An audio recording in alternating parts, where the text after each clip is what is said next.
How do you find the will to fight back against a world that wants to keep you sedated, average, and stuck in place? Join us for the tools and strategies you need to create a life of abundance, discipline, and high achievement. This is the Tactical Empire with Jeff Smith.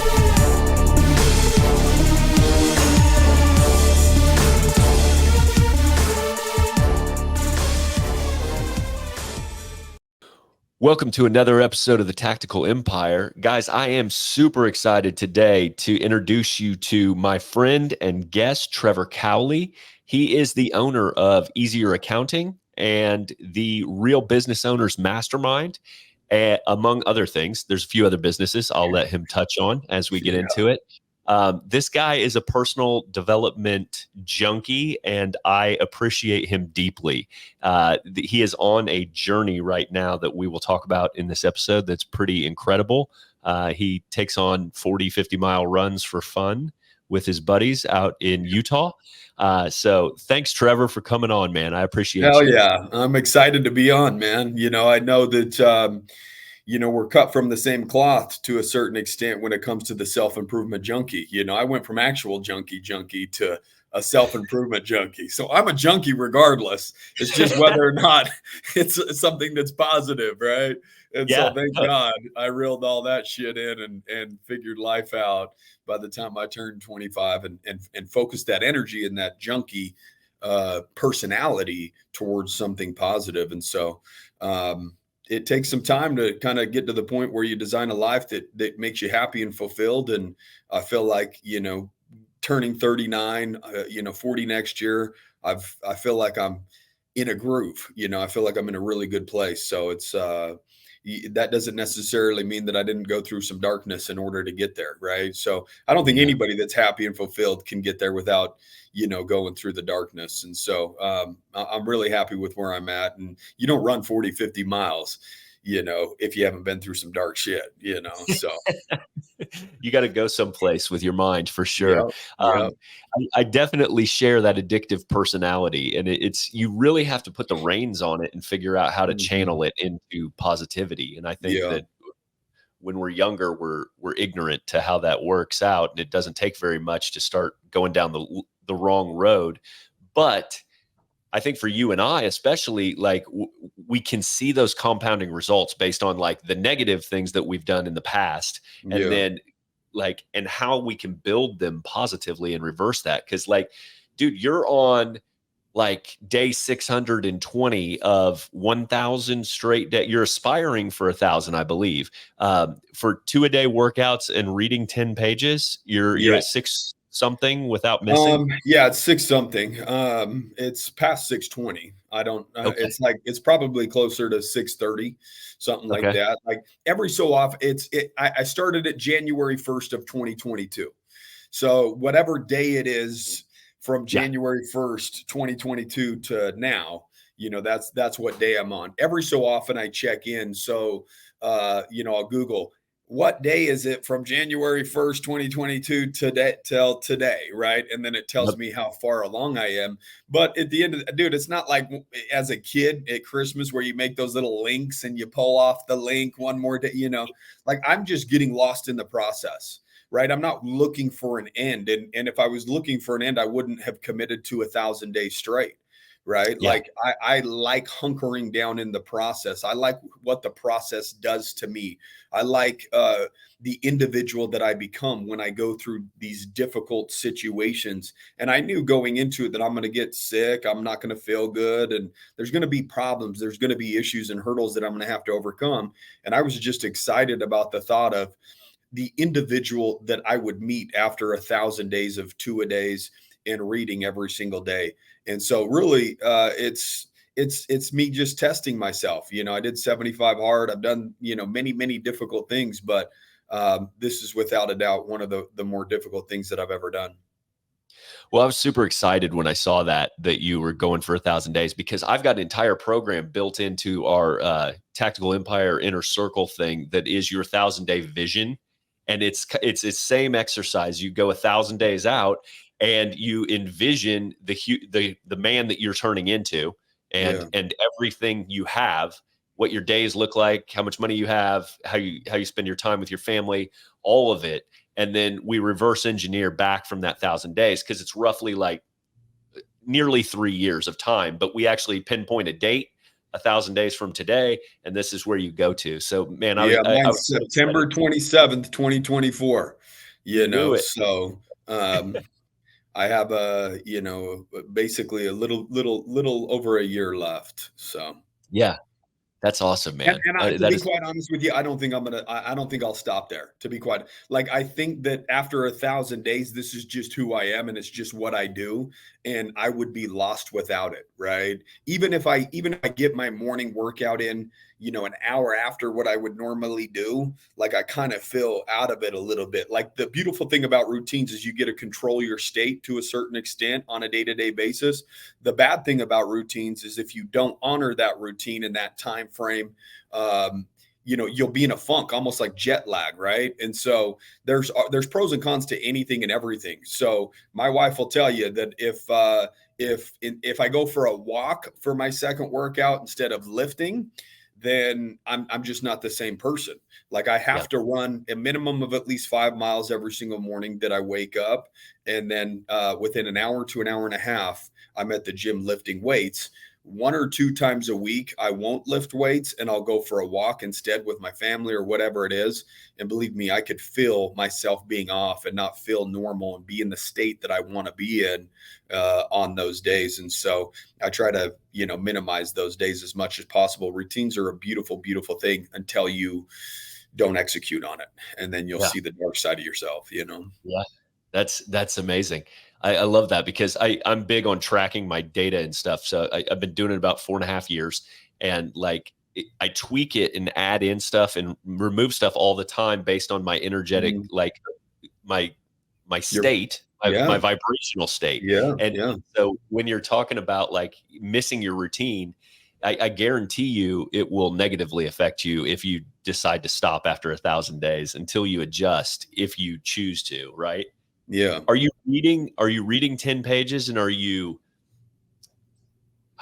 a fucking really slow reader. So like, when I do 75 hard and I go for those 10 pages, I grind through those 10 sometimes. And are you reading like 50 pages some days, and like, just, it's a breeze for you now? Not necessarily, bro. Reading's not my forte either, right? So this is an act of pure discipline, not an act of love and joy and happiness there, where I'm just flipping through pages. Oh my, just soaking it in, believe me, I'd rather do just about anything on God's green earth than sit my ass in a chair and flip through pages. It's literally it's not even about the information that I'm extracting from the book. It's about me disciplining myself to actually do the thing that I don't like doing, that I know does serve me, because I do get takeaways. But believe me, it's just, that is not my natural state. I do 2 a days because I want to go. That's my natural state, right? And so sitting there, like, sometimes like I like go off, and I'm like down another paragraph. I'm like, I don't even know what that just. So I have to go back up and reread it and say, "Okay, focus," right? Because that's just kind of how my mind works. You said something, you touched on something, and I'm literally writing a book right now. And before we hopped on this, the chapter number 8 that I'm currently writing right now, it's called Extracting Data. And you just said, hey, I extract data. That's what I do. I basically know exactly what I'm doing, how I feel when I do it, all of that. That's amazing, because it got to the point in my life where I was really destroying myself and destroying my life through some of the actions and the habits that I had back in the day. And it got to the point, since I'm a slow learner, I have 4 DUIs on my record. Okay. So it got to a point where it was going to get serious, right? Like, I'm going to start serving jail time and 6 months, a year. And by that time, when I was doing this, I was young. I didn't have children. I didn't have a wife, none of that. And so I didn't really care about myself. I'll deal with the consequences.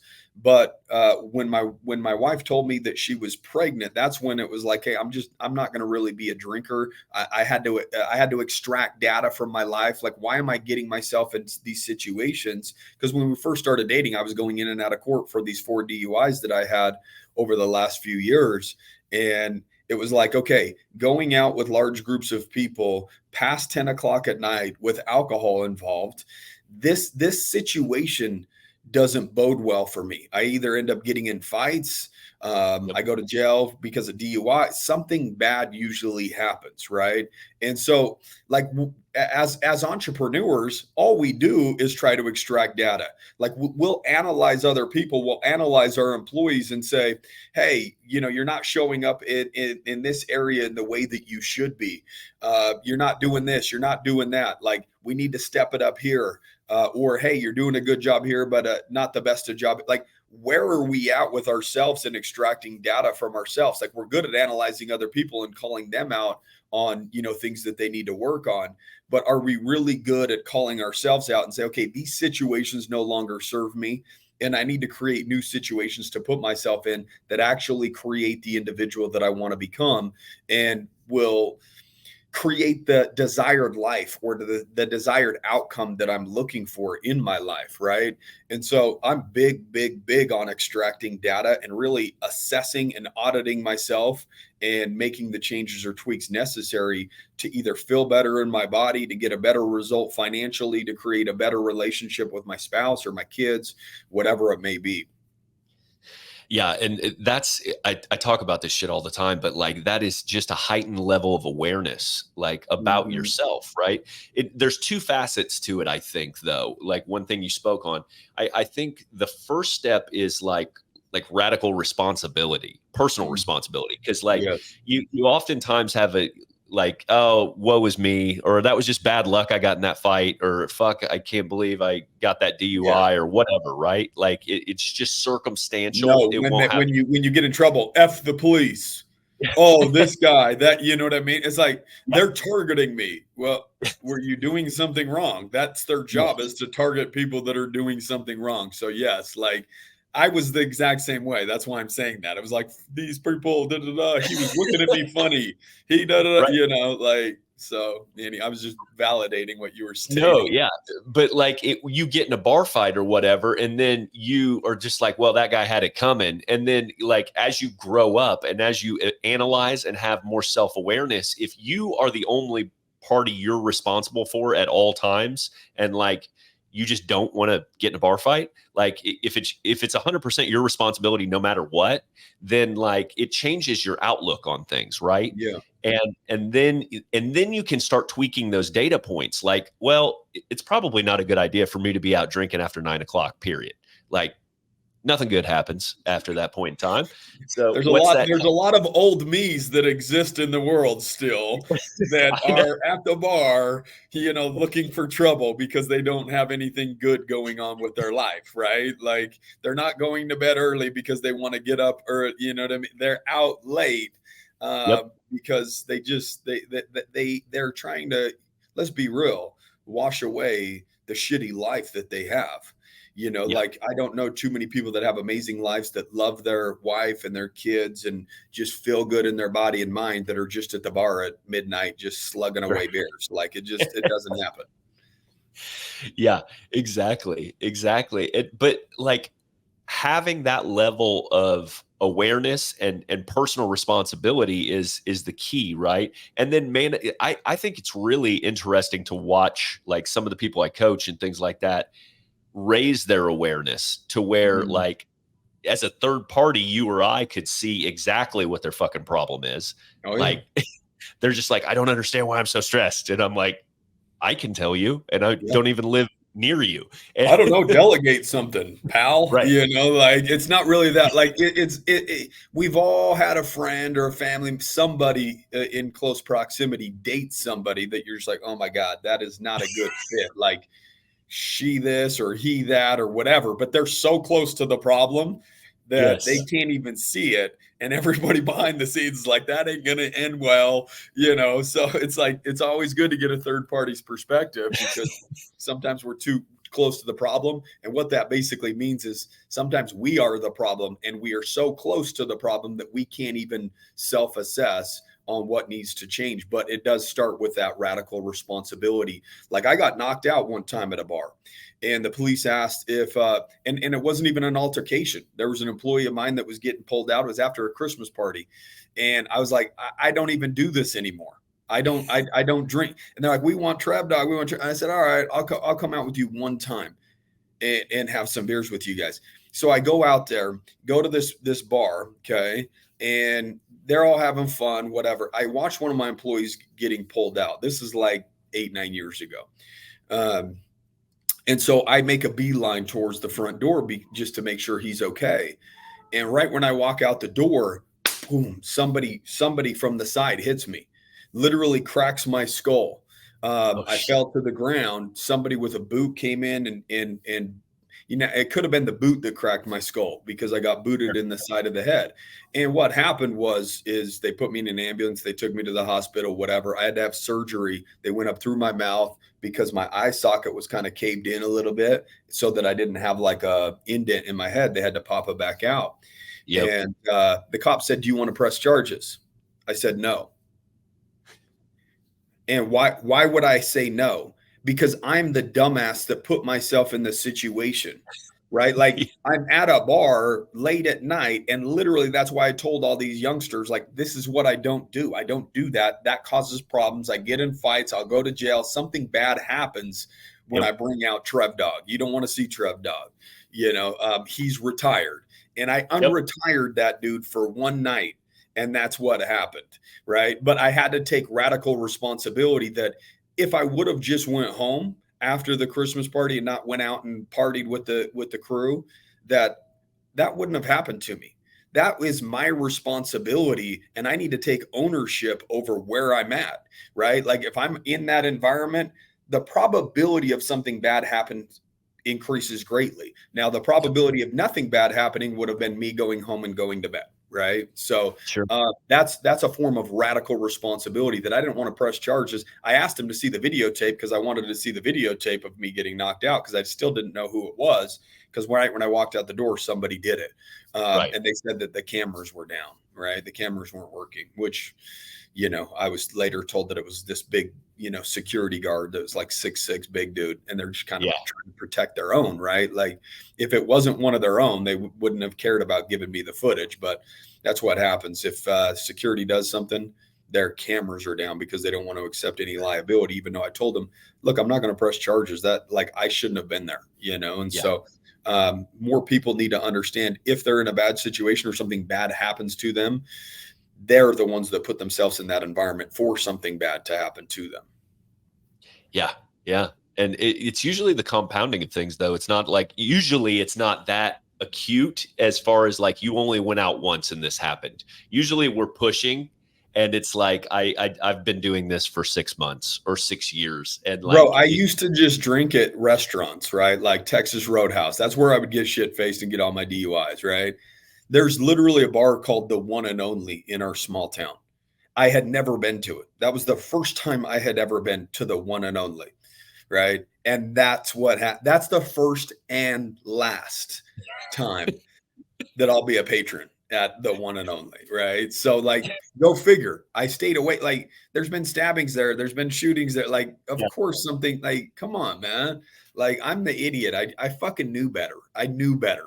But I let the youngsters twist my arm and said, okay, one time. And, you know, I think it was God saying, hey, nope. Like, bro, don't go down this path again. And I'm like, dude, I was just going to have fun with the guys, you know? Well, I think that when you're most people do like 100 negative habits a day, right? Because that's how I used to live in my 20s. Like I was doing negative thing after negative thing, drinking, Copenhagen, all of it, you name it. Like I was doing it like throughout every single day. And so I think where you reach a heightened level of awareness is that you have the realization of like, how are you feeling on a regular basis and how are you performing and how is it affecting your performance? And it's a weird double-edged sword that we are as humans because we have more stamina and strength and everything else, obviously, when we're younger by design. In our 20s, when we develop all these bad habits and they don't affect us nearly as much, right? Because you mow through your 20s for the most part and are able to be productive and kind of block out some of this stuff. So you could do 20 bad things and still perform at a higher level. And whereas I think it starts to affect you the older you get, for one thing. And I'm not saying that people are getting old or there's a negative aspect of that, but I think you gain wisdom over time. And once you start making good decisions and they start building on each other, and like you're stacking these W's day after day after day, you start understanding how it feels to have a clear head, how it feels to have a day of nothing but wins stacked.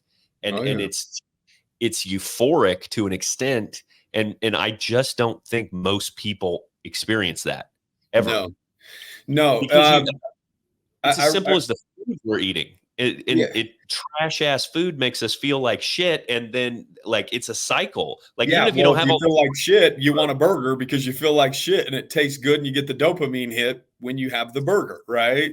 You don't get the dopamine from the dried chicken and the rice. You're like hating life on freaking, feel like you're on death's bed here, just like life sucks. So like, everything has momentum. When you're driving your life downhill, you keep doing the things that are driving your life downhill because you're getting those dopamine hits, right? Like boom, boom, boom, ice cream, burgers, fries, pizza, this, and it tastes good going down. And then what happens? You feel like shit about yourself. So, after the burger and fries, you go have the bowl of ice cream because it's like, fuck, like, I just don't even want to think right now how much shit I feel about myself and being in this body right now. And so it's a perpetuating cycle. I was reading the book, The Power of Habit. It's not Atomic Habits, which is also a great book, but The Power of Habit says every grocery store, and you could attest, you walk into the right-hand side, up towards the front on the right-hand side is where the produce is.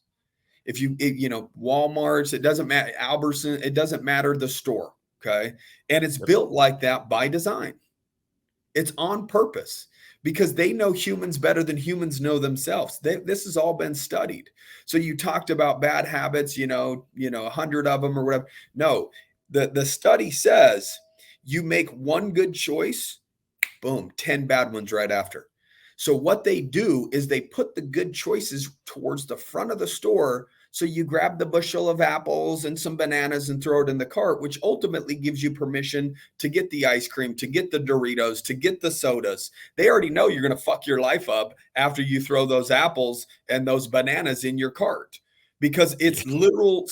They've done an entire study on it. They understand the power of habit. Like, human mind. I did something good for myself, which gave me the freedom to now go do something bad for myself over and over and over and over, right? Like, we utilize the one good thing as an excuse to continue to make a ton of bad decisions.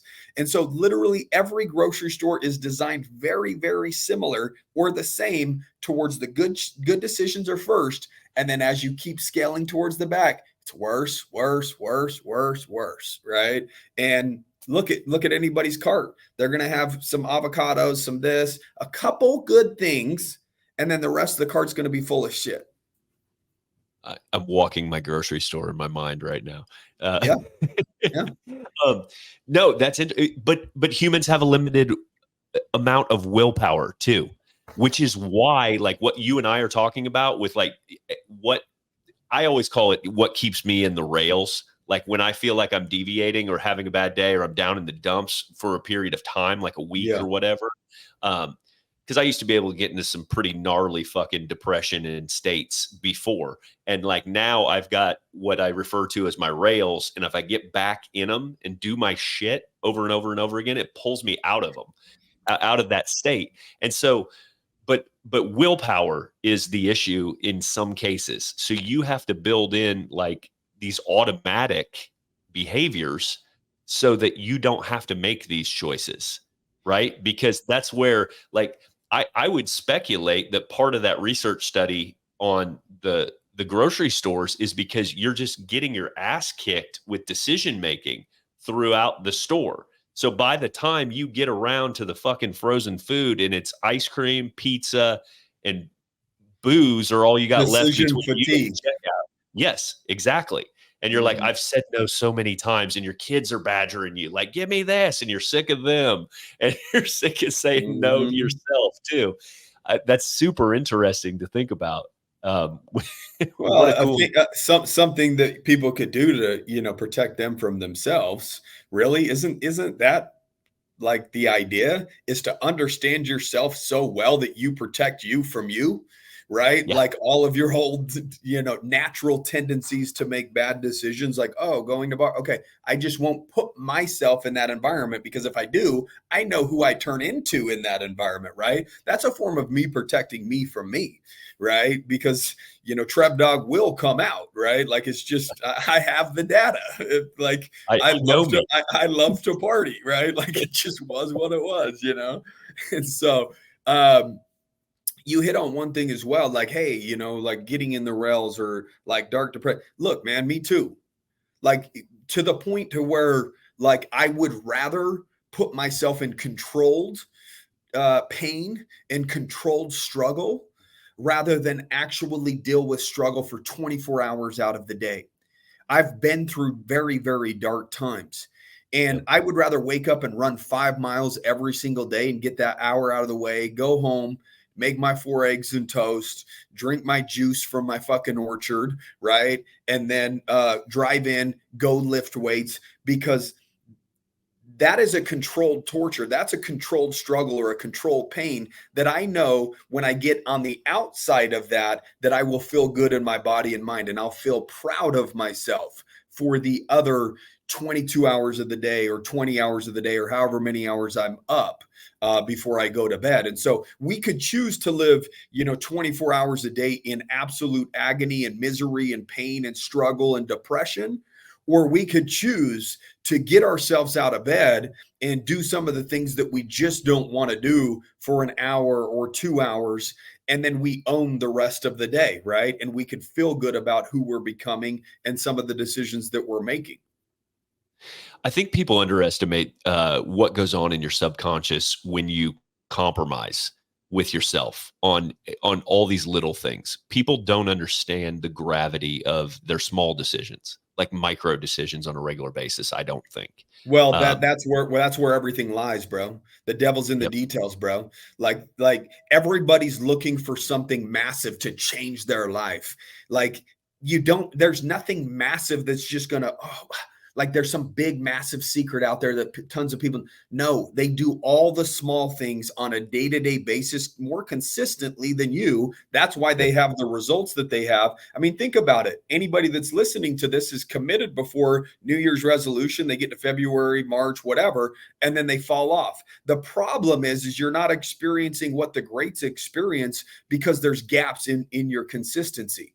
So the average person commits, falls off. Commits, falls off. Commits, falls off. The greats, they just don't fall off.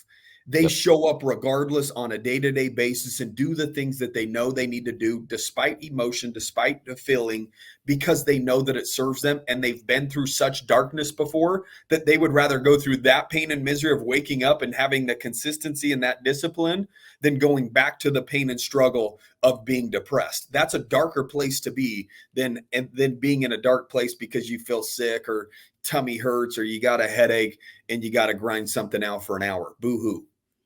Right. I think that yeah, that's so interesting though. And people like just simple as hitting the snooze button and not getting up when you said you would get up is compromising with a promise you made yourself. That's what we break our promises. A lot of people say they keep their word and they only focus on the external words that they're saying. Mm-hmm. Like I told my wife this, or I told Trevor this, but like your biggest critic that is percolating in your subconscious is you, because your brain is listening and keeping score of all the promises you're making to yourself. Like, I'll start tomorrow. I'll start Monday. I'll start like, I'll get up at 5 a.m. I'll get up at 4 a.m. And like, when you deviate from those things and make excuses, it really breaks your belief system. And I don't think, I didn't understand that to the level that I do now. But it was a practiced acquisition of knowledge though, because just as simple as like, you don't understand how inconsistent you are until you start tracking your data. Like 4 out of 7 days is like 60 some percent. It's fucking nothing. Like it's terrible. Like, but most people say they do that. And they're like, I am so routined in what I'm doing. I do it Monday through Thursday. And I'm like, that's fucking half of the time. Half. Yeah. So like part-time savage, bro. Yeah. So you're real inconsistent is what you're telling me. And so like, I was guilty of this. I was super guilty of this. I was like, man, I'm in pretty good shape. I fucking do what I'm supposed to do. Beginning half of the week, Thursday night, like go out, Friday, go out, Saturday, go out, Sunday. I mean, we got to think, bro, like the only common denominator in your life is you. In every situation, in every moment, in every feeling, in every relationship, like you are the common denominator. Like, so guess what? That's also an empowering thing to think about, because if you truly all out commit, like we all have habits. Guess what? People wake up at the exact same time, whether it's a good habit or a bad habit, whether it's a good time or a bad time, right? They like, let's think about all the people that have shitty lives. My guess is their life is very routine in a very shitty way. So they are very consistent with shitty habits. So we're all consistent, everybody, right? Like my guess is the closet that they have has been pretty much the same closet that they have for the last 10. You're wearing pretty much the same shirt, the same shoes, brushing your teeth the same way, you wipe your ass the same way, you get out of the shower, you shower the exact same motions, whether you start with your hair or you wash your body first, like everything, the same path to work. You drive the same. Guess what? Your playlist has probably been the same for fucking years. Like if you go to the gym, you go to the gym at the exact same time. Like you complain the exact same complaints that you did last year, right? The arguments that you have with your spouse is the same one that you had 5 years ago, right? Like everything is the exact same and they're just living it over and over. Everybody's consistent. We just have to ask ourselves, are the actions and the habits that we have actually doing something to move the needle to make us feel like I've made a lot of money, man. Like, and it got to the point where I was at the darkest place I've ever been when I made $1.6 million in a year for myself. I was like, okay, well, this isn't the answer. Money's not going to solve all my problems. It's not going to make me happy. It's not going to make me fulfilled. Will it help on the path to being happy and fulfilled? Sure. It's going to open up some experiences that I wouldn't normally have access to. But at the end of the day, I realized that feeling good in my body and mind is the most important thing, because if I have $10 million or $20 million, but I feel like absolute shit, what's the point? I guess I can go spend money and get a dopamine hit. And like then 2 months later, have to spend more money on another new car or another new boat or another new house or another vacation or whatever it is. Like my life is very, very structured and it's very the same. I reduce my options so that I have more options than most people. When I go out to eat in town at lunch, I only have 3 places that I eat. You might have 1,000 different choices. And guess what? 995 of them are terrible decisions. So you have a high probability of making a bad decision when you ask yourself, what do I want to eat for lunch? When I give myself only 3 options, am I going to go have Everbowl? Am I going to have Costa Vida? Or am I going to have Viva Chicken? Right? I already know the option that I'm going to choose at each one of those places. And so I give my brain freedom to kind of run around. What do I feel like today? Oh, I'm going to have Viva Chicken. I already know I'm going to get the steak taco bowl, right? With extra avocado. That's just what I get there every single time. And so we have to reduce our options and create a life by design that creates the individual that will create the outcome that you're looking for 5 years from now, 10 years from now, 15 years from now. And really the most important thing is designing a day that makes you feel good in your body and mind. And once you do that, you'll just get lost in the process of living on a day-to-day basis, and time will take care of the rest. I love that, man. That's super. That's really, really good. I think it's important to understand. That's where I feel like I'm at mentally is I've really just settled into like, this is it. The process is it. Yeah. And like, I'm embracing the present a lot more than I ever have, ever, because I was always chasing. I was always chasing. Like what you're talking about when you made 1.6 in a year is like, that's the realization that I came to, is like, there is no destination that I'm going to reach. And if I do, I'm going to turn around and look, and my kids are going to be grown. My wife's going to fucking not care if I'm home or not. Sorry. And it, all for what? And that's the end game of what you're talking about. Like I was trying to go to 30, I wanted 30 million bucks. That's where I was going. That's the trajectory I am still on. But I have changed my mindset in what we were doing, because I was solely focused with blinders on to hit that mark. And now I don't even fucking think about it ever. I just keep doing what I'm doing, and I'm enjoying the process. That's the game right there, man.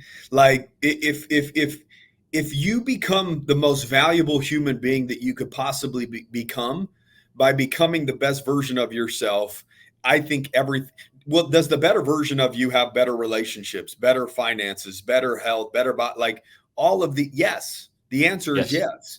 And so we choose to focus on money because that's going to solve all of our problems. No, what's going to solve all your problems is the best version of you, right? That person showing up every single day and every single morning for your family, for your business, for anybody that's inside of your environment will create so much value that the byproduct of that value will be the money that you want, the things that you desire, right? And so I'm more about, just trying, like, my new motto is it's not all about, acquisition. Don't acquire, inspire, right? Like I want to inspire people to become the best version of themselves just by me literally becoming the best version of myself. Michael Jordan didn't say, I want to inspire millions of kids to want to play basketball. No, he decided I'm going to become the best basketball player on earth and become the best version of myself in that realm.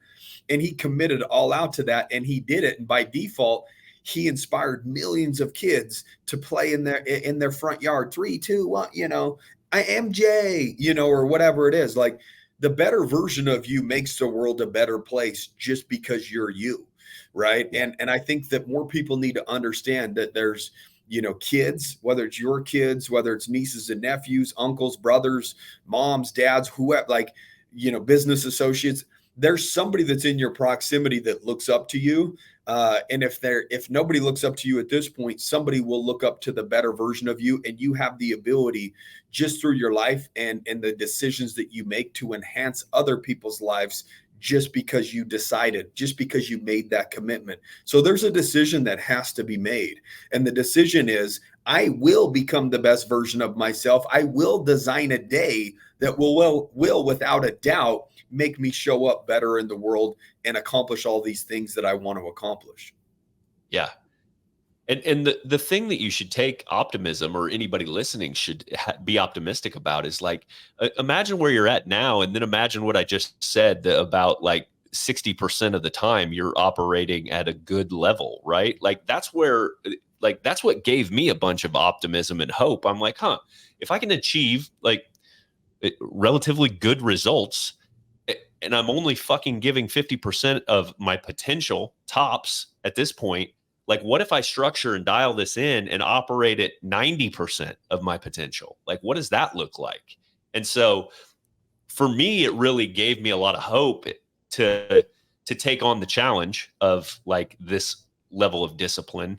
And I'm not super disciplined, I wouldn't say. I mean, like I don't run like a drill sergeant fucking life. That's not how I look, but I just do the same shit over and over again. Like, dude, I still like ice cream. You know what I mean? Like, it's not like I'm sitting here eating broccoli and dry chicken and, rice every single day. Like I move my body enough to also enjoy life as well, right? Like I will have the burgers and fries every so often, right? Like I will eat my wife's enchiladas, or, like she makes home cooked meals. And so like some of those are, probably not on the healthy side of things, but I start my day every single day. Like this morning, 4 eggs, toast with fresh squeeze juice from my orchard. Like I'm going to start my day pretty much the same way every single day. And then at the tail end of the day, if the opportunity provides that we want to go to Dairy Queen and get a damn blizzard in our system at the end of the night with my family, I'm going to enjoy that. Right. Like, I think that too many people are like, think, oh man, discipline, I don't want to do that. Then I'm not going to be able to enjoy. Guess what? You'll actually enjoy it more.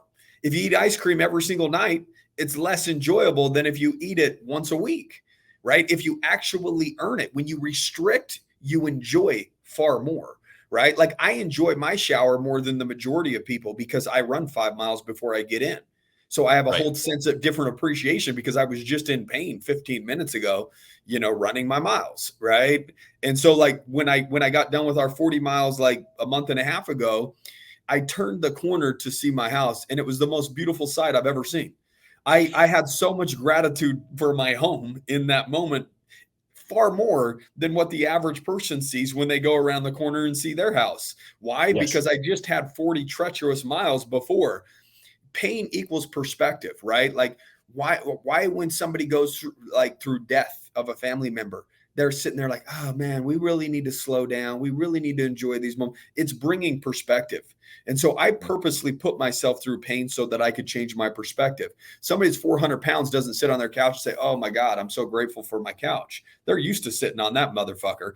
But if I get done running and I sit on my couch and I'm sitting there, I enjoy it more than they enjoy it. I enjoy my shower more than I enjoy my blizzard more than because like I have range in terms of the pain versus pleasure. Like, that's really what it comes down to, is life is more enjoyable on the other side of discipline, but that doesn't necessarily mean that you can't have anything in terms of pleasures or enjoy food or, actually live life a little bit. Right.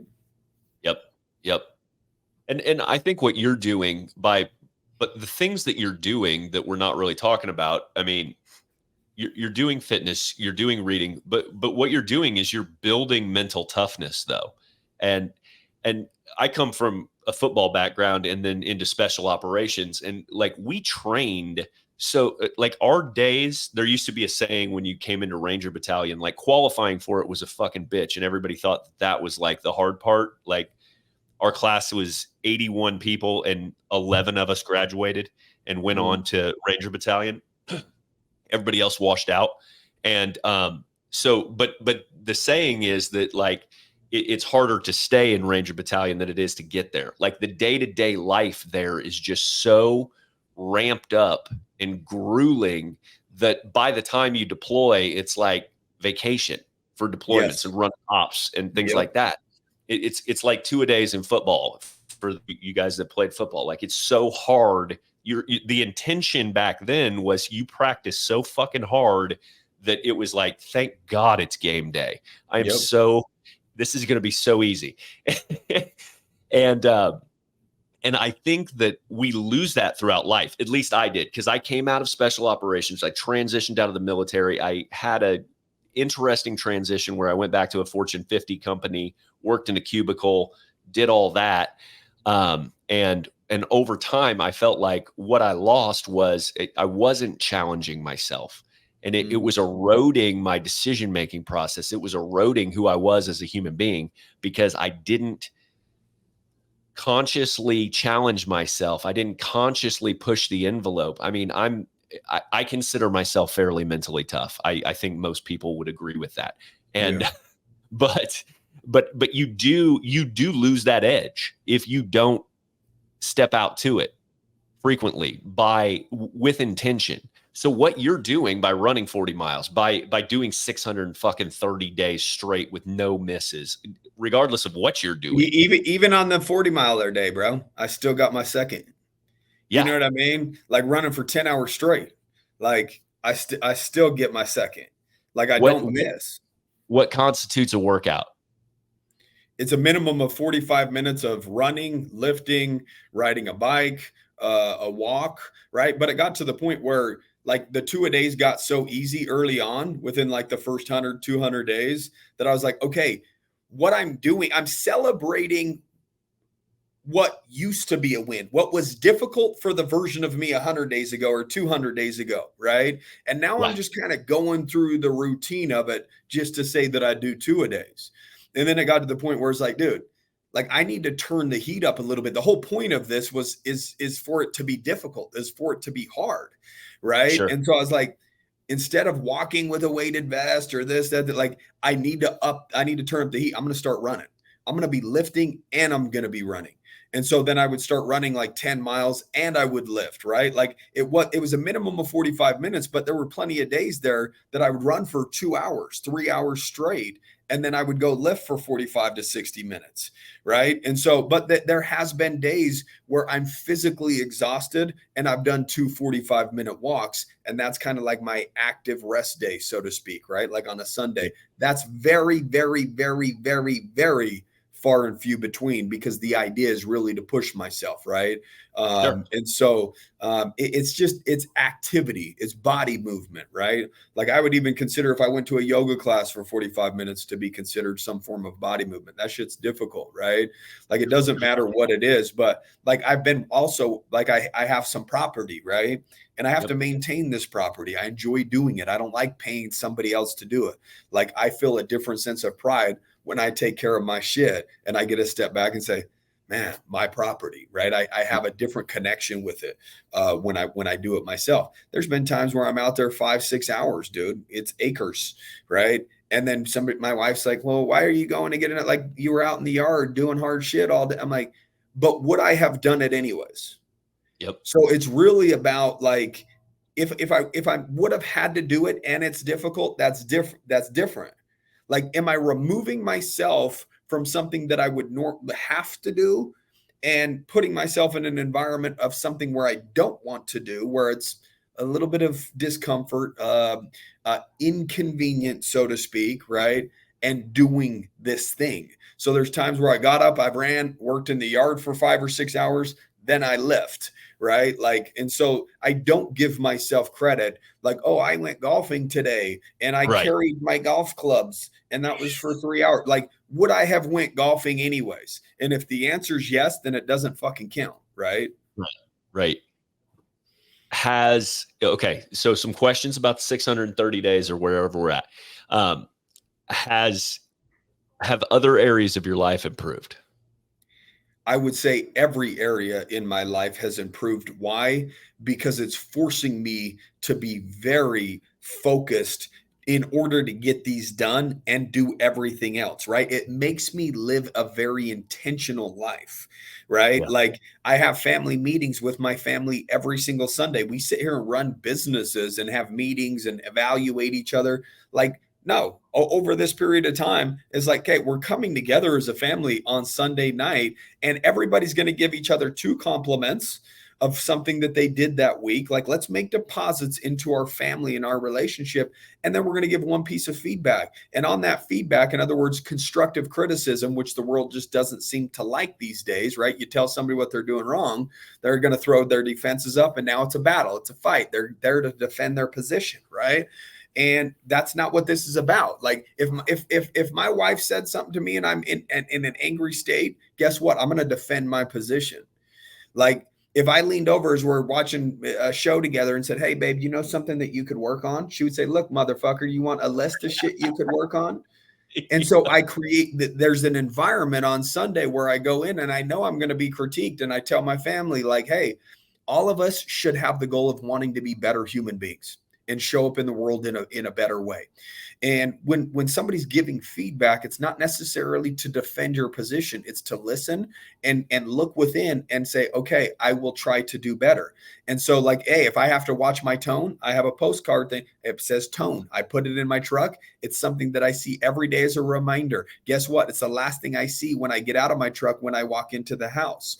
Guess what? That on Sunday, we sync our calendars. How many times has your wife told you 3 different times about this, that, or the other? And then the Thursday comes and she says, hey, we got this thing. Oh my God, I forgot. I didn't even remember. I didn't know about that. You never listened to me. Right. And like, so she doesn't feel seen or heard because it's always in passing. You don't know if she's talking to the kids. We're great at tuning out our ladies, right? Like it just is what it is. And I'm like, okay, we need to create an environment where we're eye to eye, we're syncing our calendars, we know our date night, we give each other 2 compliments, and then we say also, hey, this is something that you could work on. Right. And then and now we both know going in, this isn't an argument. It's not a fight. We're not here to defend our position. We're here to grow together. Right. And that has come over that 600 and whatever days. Right. And like, my son, I was out running with him yesterday. Dad, wake me up early. I want to run 8 miles for my 8th birthday, which is coming up next month. So like I ran 3 miles, came and woke him up, and I ran another couple miles with him. Like, so my relationship with my children have enhanced. I ran 13 miles with my 13-year-old when she turned 13 last year, right? Like I'm not asking them to do any of this shit. They're watching it because they're becoming part of the environment that I put them in. I'm big time on environments, right? And so I reduce all my, like, I don't kick it, bro. I don't hang out. That's not my thing. Like, I don't watch football. I don't watch, like, I just don't do that. I don't got time for it. If it doesn't enhance my relationship with God, if it doesn't enhance my relationship with my family, if it doesn't make me better physically, and if it doesn't make me richer, I don't fuck with it. Like, that's it. So it forces me to reduce my options in life and ask myself, does this decision that I'm about to make enhance any of these areas that I deem of importance and that are a priority to me? And if the answer is no, like I don't do it. Right. So it forced intentionality with me, my family, and better communication, because I'm, out there getting after it. I love that, man. I love that. I'm going to steal the feedback deal because we meet weekly as well. But I like feedback for sure. Well, I want to create kids that, like, if their coach says, hey, you could do this better, that, like, they don't need to defend themselves, or a teacher or a boss, a future, whatever it is, like, no, like, oh, screw that person. He's an asshole, or she, why? Because they asked you to do better in an area that, again, you might be so close to the problem that you don't even see it because it's you. You know what I mean? Like, why can't we be receptive more of wanting just to become better, right? And that's really what I want to teach them. And at the exact same time, like, that's a big goal of mine at this point in time. I've been a shitty human being on the chase for millions. And when I got there, it didn't give me what I wanted. So now I've designed and created a life that make the deposits in the areas that make me happy and fulfilled and that are of a priority. Focused on the process. Yeah. I think that what I like most about that, and one thing I recognize in myself as well, is that, like, I'm very, very, very comfortable in who the fuck I am at this point in my life. And once I got very comfortable with who I am, I think I used to think I always was, but I think I was a people pleaser or like party boy type, like, personality. And we would have got along well. Dangerous. Back in the day. Yeah. Dangerous. Yeah. But it narrowing, when you spoke about narrowing and about what you do and how you kind of filter your shit and, like, of what you participate in, like, I believe in that wholeheartedly. I think people say yes to, like, everything, and that really pulls them off course. Like, I'm very much like you. I literally only do, like, 3 fucking things on a regular basis. And everybody's like, you're so busy. And I'm like, I am really busy doing these 3 things. And that is it. That is all I do. And if it deviates from that stuff, it just doesn't, I'd say no to it. It doesn't have a place. It doesn't take a lot of brain. Like, the problem is people are like, man, that, like, that's a rigid schedule. Guess what? My brain knows the schedule. When you wake up, you get to decide whether you're going to get out of bed at that moment or not. Then when you get up after that, you're going to decide what you want to eat, what you want to, like, there's a million decisions, and you deal with decision fatigue far more than I do. Right. Like, and I'm saying that as to the listener, right? Yes. Because they're making a million, like, again, what am I going to have for lunch? Like, there's a million options, right? Like, I only have 3. Right. And so it's like, I reduce decision fatigue by designing my day. My brain already knows tomorrow what's going to happen. I'm going to wake up and I'm going to go get my 5 miles. Right now, I'm just focused on consistency, because before I'd run 10, 15 miles a few times a week. Right. And then I'd do some walks or bike riding or Peloton in between that. And so I decided, literally, I want to do this every single day, because I have never met a fun run. Like, I don't, like, there's no fun miles for me, so it sucks every single single time, but my goal is to get up to 10 miles a day. So right now I'm really focused on consistency and just chipping away at 5 miles a day. So my brain knows exactly what's going to happen when it wakes up in the morning. Like, I'm going to get up, I'm going to lace the fuck up, and I'm going to go pound the fucking pavement and go get mines. And then, you know, I'm literally going to turn that into 7 miles a day, then get to the point where it's 10 miles a day. Why? Because I watched other people that inspired me. Right? Like, why are we sitting here watching other people live these amazing lives and feeling a source of inspiration, and then we do absolutely nothing with it? It's like watching a Rocky movie, and when you get out of it, you feel like that you're a boxer, right? But then you do nothing with it. And so it's like, I'm watching David Goggins do amazing things, and these other people do awesome things. And I'm like, when am I going to make the decision to just start like living an amazing life, a great life, versus watching all these other people live an amazing life? It was at MDM, not this June, but last June, that David Goggins spoke at a VIP lunch. Yeah, and in that moment, were you there? Yeah. Okay. I wasn't. And he was somebody that I admired. And why did I do that? I was giving my brain this thing to where it's like, look, man, you're not that guy anymore. You're not the guy that gets to sit down and listen to other people talk about getting after it. He was there. I had an option to go there and sit and listen to him talk about how much he works out or exercises, how disciplined and how consistent he is. Or I had the option to go lace the fuck up, and while he's talking about it, I was out there running and being about it. So I went and laced up in 90-degree weather with like 86%. Like, it was absolutely miserable, but I went and got mine while a bunch of people were sitting there listening to him talking about getting after it. And that's when it hit me. It's like, bro, all you really have to do is be willing to endure pain over a consistent period of time and do what other people aren't willing to do. And there will be crowds of people sitting around you just listening to what you have to say. It's as simple as that.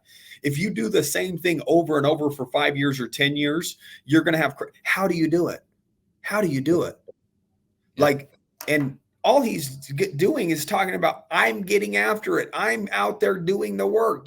Like, and people are like, yeah. It's like, well, when are you going to make the decision to be the guy that actually gets after it and does the work? Because if it's inspiring to listen to somebody else talking about being about it, what would it feel like if that was actually you? And that's the realization that we've got to come to. Let's stop watching other people become great, and let's start designing a day and designing a life where we're the ones that are becoming great. That's exactly right. That is it, man. I'm going to leave it there, Trev. That was awesome. Bro, because everybody's capable of doing it. Everybody. Like, they have to step through their fear and just start. That's it, right? Bro, I got lost. I got lost in the process of watching too, bro. We're all guilty of it, watching all these motherfuckers on the gram and living these amazing lives, doing awesome shit. And it's like, damn, man, this person. And then you're like, damn, he's a man. I'm a man. He's willing to endure pain. I'm willing to endure pain. He just does it consistently. I'm willing to do it consistently. Why don't we just do it? You know? And so that's just where I'm at right now. You know, I'm just trying to do it. You know, I love it, man. It was an awesome podcast, man. It's good to see your face and chat with you again, bro. It's been a minute. Me too. I can't wait to catch up with you again soon. Tell people where they can find you. At Real Business Owners, just on Instagram. You can find us there, also on Facebook. You know, that's where we reside. I don't really do the whole TikTok thing, and I'm just not a good dancer, you know. So I've heard it's much more than that now, but like, I ain't trying to like juggle 13 different things, right? Like, that's again narrowing my focus. So anywho. Guys, he has a badass podcast that they've been doing for years. Real Business Owners Podcast. It's got a huge following. It's very popular. They also run a Real Business Owners Mastermind. So if you're looking for a mastermind out there, hit these guys up. Give their podcast a listen. If you like what they have to say, hit them up. Thanks, bro. I appreciate you coming out. Thank you. Appreciate you, man. Thank you for listening to the show. Make sure you subscribe, leave a review, and share with a friend. We'll see you on the next episode of the Tactical Empire.